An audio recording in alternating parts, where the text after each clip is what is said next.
Do you know which everyday habits are quietly hurting your dog? Right now, without you even realizing it? You think you're doing everything right.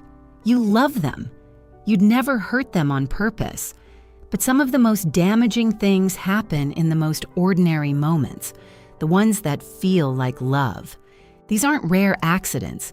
They're daily habits most owners repeat for years, and the signs your dog gives you are so subtle, most people completely miss them. And the last one? Almost every dog owner does it, and dogs hate it more than almost anything else. Let's start with something that probably happened in your house today. You come home after a long day. You crouch down, wrap both arms around them, pull them close. They go still, completely still. And you think, they love this.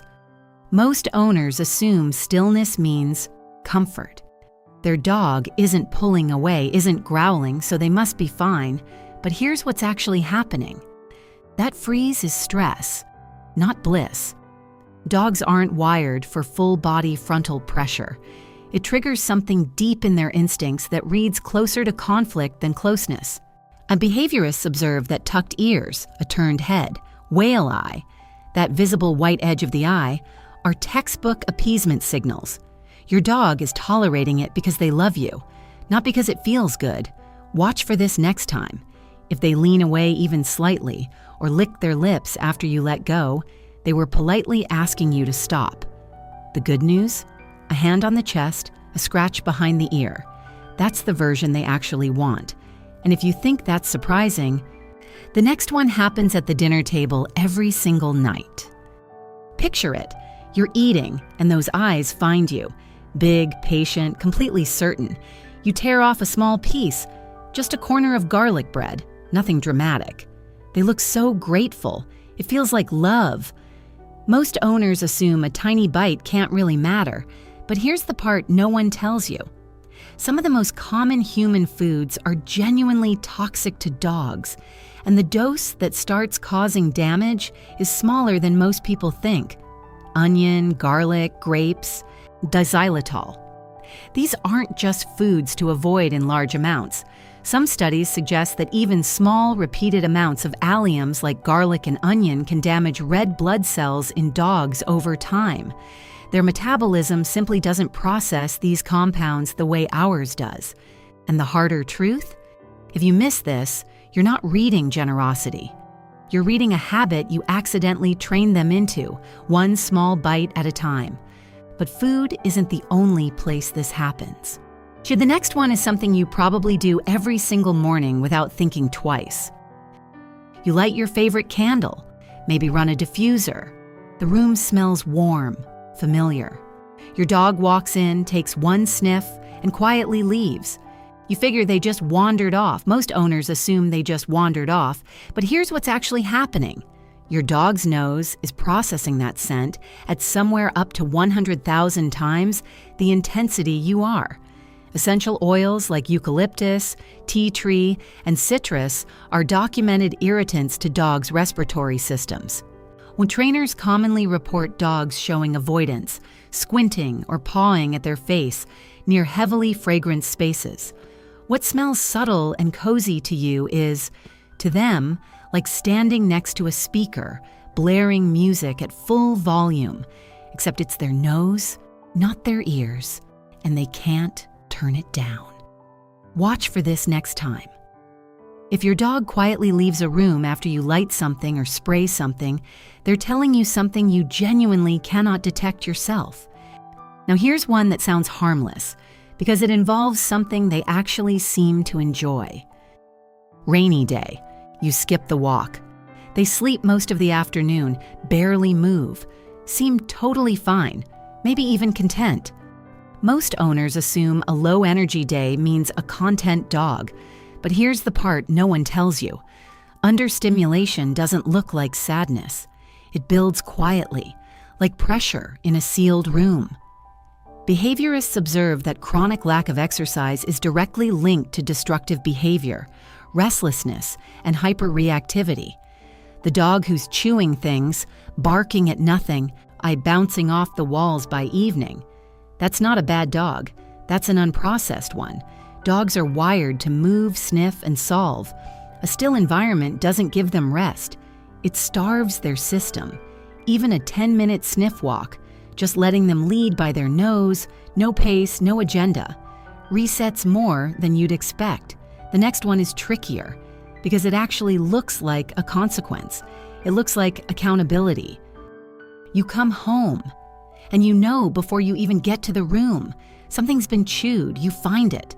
You say their name in that voice, and they cower. Belly low, ears back, eyes soft and avoidant. Most owners assume that look means guilt, that their dog knows exactly what they did. But here's what's actually happening. That expression is a fear response to your body language, not a confession. Dogs operate in roughly a 2-second learning window. Behaviorists widely agree that delayed punishment teaches nothing except that sometimes, when you walk through the door, something bad happens. They're not being defiant. They literally cannot connect your reaction now to something that happened an hour ago. If you miss this, you might spend years reading shame in a dog who is actually just afraid of you coming home. And the next habit? Most people genuinely think it's structure. The couch is off limits. You've been clear about it. Then one afternoon, you're tired and a little sad, and without really deciding to, you pat the cushion. They jump up, confused, thrilled, already settling in.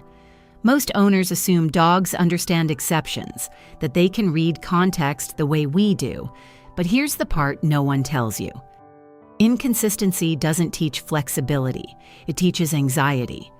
Dogs are pattern readers above almost everything else. When the rules shift, means when they can't predict what earns a yes or a no, they can't build a stable map of their world. Trainers commonly report inconsistent rules as one of the root causes of ongoing stress behaviors. Predictability is safety for a dog. Knowing the rules means knowing the world. Consistency isn't strictness. It's the language your dog trusts most. Now, if you're still here and actually thinking about your dog right now, that already makes you different from most. Most people never look this closely. And if this is useful, a subscribe takes 2 seconds and it means we keep making these. The next one is quiet, easy to miss, and it happens while you're right there in the same room. You try to connect with them. You hold eye contact. Steady, warm, intentional. They look away. You lean a little closer. They look away again. Most owners assume prolonged eye contact means connection, that you're communicating something real. But here's what's actually happening. In dog language, a sustained hard stare is a dominance signal. It's pressure, not warmth. Behaviorists observe that stress signals spike in response. Yawning, lip licking, deliberate head turns. The soft gaze your dog gives you after years of living together is something completely different. That's earned trust, built slowly. It's not the default.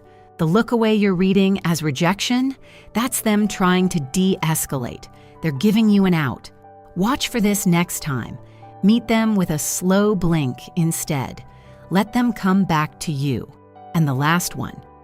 This is the one most owners never see coming, because it feels like the kindest thing you can do. Thunder outside. Your dog is shaking. You scoop them up, hold them close, whisper, "It's okay, it's okay." Over and over, matching their urgency, trying to pour calm into them through sheer volume of comfort. And they shake harder. Most owners assume comfort always helps. But here's the part no one tells you. When you meet their panic with frantic soothing, you're accidentally confirming that yes, there is something to be afraid of. Dogs don't hear your words. They read your emotional tone, only your tension, your urgency. Trainers commonly report that the most effective response to a frightened dog isn't hovering, it's stillness. Calm, neutral, unbothered presence. You are their barometer. If you're okay, the world is survivable. The most powerful thing you can do for a scared dog is be the stillest person in the room. None of these habits come from cruelty. Every single one of them comes from love that just needed a small correction. Your dog isn't keeping score. They're watching you every day in the small moments, reading you, trusting you, staying close. The quietest bonding they do doesn't happen with tricks or big gestures. It happens in ordinary moments when you finally know what to look for. If you saw yourself in any of these, good. That awareness is everything. Go give your dog something they actually love.